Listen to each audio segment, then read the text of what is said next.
Cascade Hoops Talk, Coach Jesse McClung, St. Mary of the Woods, the Pomeroys. You come into the tournament an 11 seed. You just been fighting your way through the season. You won the River States Conference. Just talk about this season for the Pomeroys. No, it's been a great season. My guys really embodied the principle of unity and playing hard, and they just have a grit and tenacity about them. And I'm just happy for them to be able to experience the round of 16. I've been telling everybody I run into, I say, Coach McClung, I tried to get him on the show so many times, and he keep coming back and go, I'll come on when I got something to talk about. I don't have much to talk about, but my guys. So I saw him up in the lobby last night. I said, all your excuses are gone, Coach. Yeah, I appreciate it. But I understand. You wanted to prove your worth, right? Absolutely. Yeah. And I understand that. So the River States to me is a hard conference to figure out because you got the East and the West, and it's just a hard conference for me to figure out. Talk about the River States this year. Oh, just phenomenal. I'm a little biased, but I think there's a couple of teams that could have been here. Rio, Coach does a phenomenal job. Coach Arrowwood does a really good job. He does a phenomenal job. Also, I think IU Kokomo had a tremendous season. And then it's just a gritty league, you know what I mean? We had some teams who were supposed to do extremely well this year. I thought West Virginia Tech, but they had some injuries.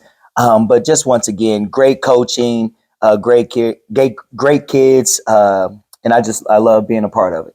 Yeah, you mentioned a couple of main. Well, IU Kokomo. I mean, Eric does just a really good job. He's been here. Yes, I've seen him here several times. I really enjoy him. And then IU East too. Oh, yes. Coach Hezzer does a tremendous job. That's always a tough trip. Tough trip. Is it Lingle Court? Yes, that's a tough trip. Yes, Coach Hezzer. Coach Hezzer. No, he does a great job.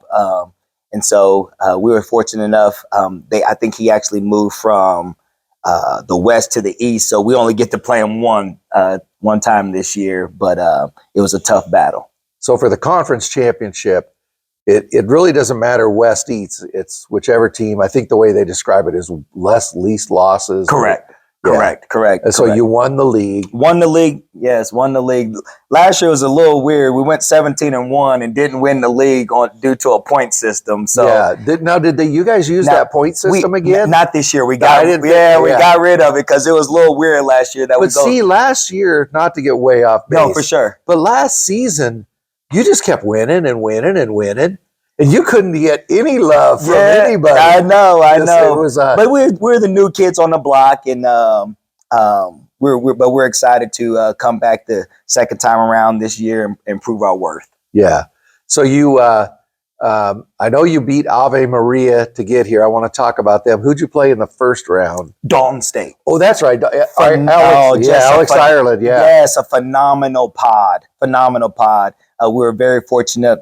You were in Dalton, weren't you? Yes. They did a great job of hosting, great hospitality. Our first game was a battle, and then obviously you guys know how elite Ave Maria is, and we were fortunate enough to just make a couple of buckets. I had a player by the name of Greg Jenkins that just went for 43 points. 43, and he brought us home.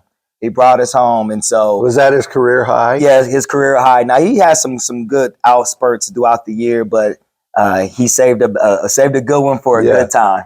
I called a buddy of mine and I said, I don't really know Greg Jenkins. Honestly, but he just scored 43 points. That's a guy I need to know. Yes. He's somebody a while back, one time told me, anybody who scores 40, I don't care what level you're at, that's a special basketball player. Absolutely. He's a phenomenal basketball player and a great young man at it. So I'm thrilled to be able to coach. So I have a question about Dalton State and Ave Maria. Dalton State is real tough, real physical. Ave Maria just wants to play. I mean, they're good, but they play racetrack basketball. Yes. So was that difficult adjusting to those two different styles? Because no rest. Right? No, for sure, absolutely. Contrasting styles, but I thought my guys were really prepared. My coaching staff, my assistant Tristan Poper and James Davis did a great job preparing us, and my guys really stuck to the game plan, and we were very fortunate. So how many years have you been at St. Mary of the Woods So I've been now? at St. Mary 2 years. 2 years, yeah. 2 years. Prior to that, I was at Marian University for 7 years. So I actually saw you play last year at Orange City. I didn't get to talk to you. Correct. I did interview your athletic director in the hotel. Correct. But you know, when you coaches get, especially those 14 pods, it's just wall to wall. There's just no time to even say hello to anybody. Absolutely. It was a great pod last year. Yeah. You know, and what's crazy about that pod, I was just talking to a couple of coaches. 3 of our are back here, Kaiser, us, Right. and Northwestern. So we're back. It was a tough pod last year. Yeah, it was. It was really good. Northwestern's really good this year. Absolutely, they are. So just tell us about the Pomeroy. So, you know, tell us, what are some of your strengths, some of the things that have really carried you through? I think we have elite guard play in Greg Johnson and Greg Jenkins and Damaris Mayweather. Do a great job, and then we come off the bench with a couple of our other freshmen. But then we just have a force inside by the name of Sean Topola, a sophomore, 6'9", 7'2" wingspan. He's getting better and better and better. And then when you put a dominant presence inside with our guard play, and then kind of a senior driven team, we can kind of fit some pieces together to have a successful year. What does it mean to St. Mary of the Wood, the university, to you yourself, to your basketball program? What does it mean to get here to Kansas City? Well, our program's fairly new, you know, fairly new. Fortunate enough to, like I said, become the head coach 2 years ago. And I thought, you know, the inaugural year was a little struggle, but then I thought Mike Hunter, who is the head coach at Shawnee State, he was at St. Mary of the Woods, and he kind of started building something. And then I was able to come in and really put my spin on it the last 2 years. And I think hopefully we're in an upswing.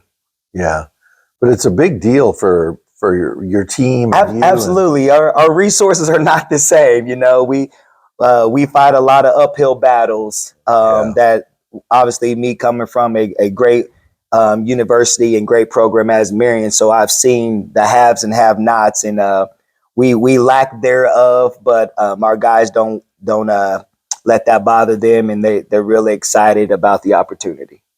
So what have been one or two of the biggest struggles really getting things going at St. Mary of the Woods? If you want to put in perspective, is this, you know, most leagues, most teams that we play, they have full ride scholarships.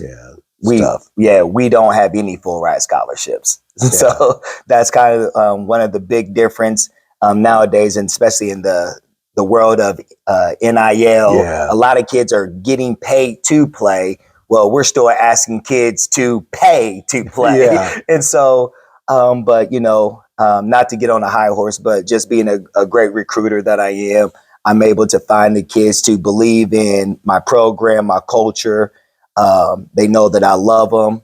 It's not a 4-year. I always say it's a 40-year relationship. Yeah. And I just really just pour every ounce of energy, love, resource that I have into them. And I think once you just love them as much, and they kind of run through a brick wall for you. And my guys have been doing that this year. So, you and I talked, it's not, you know, you're not blessed with some of the resources some of the other programs are. You were kind of even overlooked coming into here. You're the 11th seed, but you're here. What is it that you've been able to do to get, because you're getting a lot out of your guys? No, right, absolutely. What do you do how do you do that? Absolutely. I played at various levels. I coached at various levels. Resource is not resource. I just say when we come in every day, we're going to run it like our Division I program. Yeah. Or the best program that we can. And I always tell the guys, it doesn't matter where I coach at, but here at St. Mary of the Woods, I'm going to treat it like Duke. And you know what I mean? And so my guys really understand. I get up every morning. I get there early. I sweep the floor. I do whatever it needs to be done. And I think my guys see I'm a stewardess of my program. And then they just embody that and kind of follow my lead. And so I try to lead by example. And like I said, just pour into the school, the student body, and once again, especially my program. And I think they realize that. And they really take ownership of the program, and I'm excited, and that's why we're here. I think there's a lot to be said with that approach. You know, you said you're going to make it your Duke. Absolutely. There's a guy named Danny Miles. I had the great pleasure of watching him for 40 years. Yes. Won 1,040 games. And he said back in the day, it was UCLA. Was absolutely. Yes, absolutely. And he said, I just decided I was going to make this my UCLA. Absolutely. And, absolutely. He was able to. So, I mean, that's a pretty good guy to model your for sure, after. For sure. You know, I'm just very fortunate, you know, I get to wake up every day and coach the game that I love, you know, and it doesn't matter where I'm coached. They took a chance on me to be their head coach, no matter where it's at, and I'm going to give it my all. And I'm truly blessed for the opportunity that God has given me.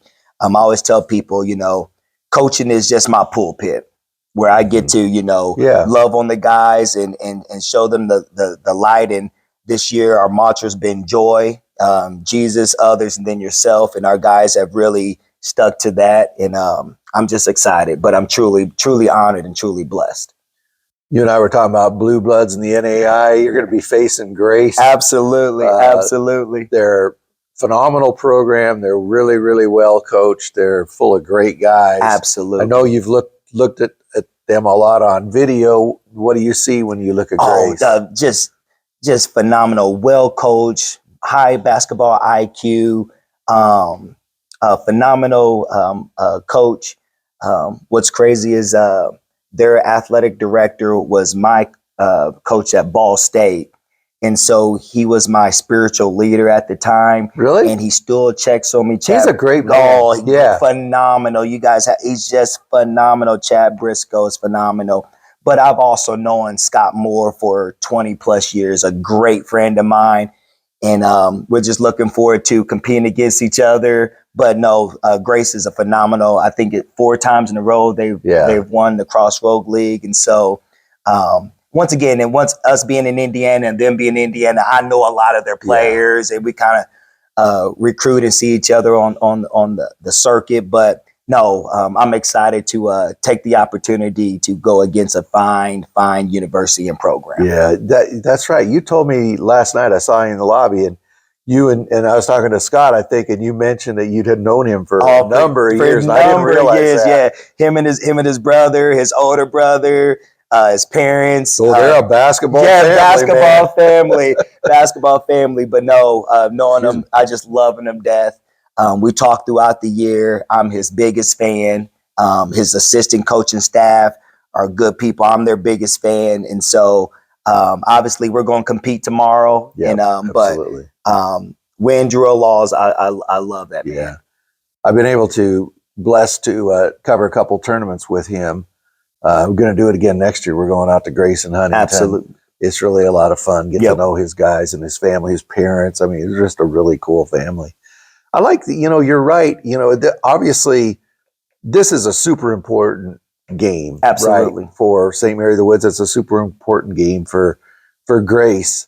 But the most important thing, and this is one of the things I love about NAIA basketball, when the game's over, right, everybody moves on. And absolutely.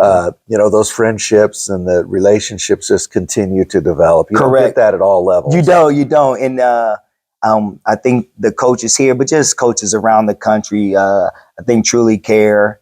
And, we can keep the good ones, like I said, the good ones coaching college basketball and loving on the youth of America and being advocate for academics. I think we'll be all right. Absolutely.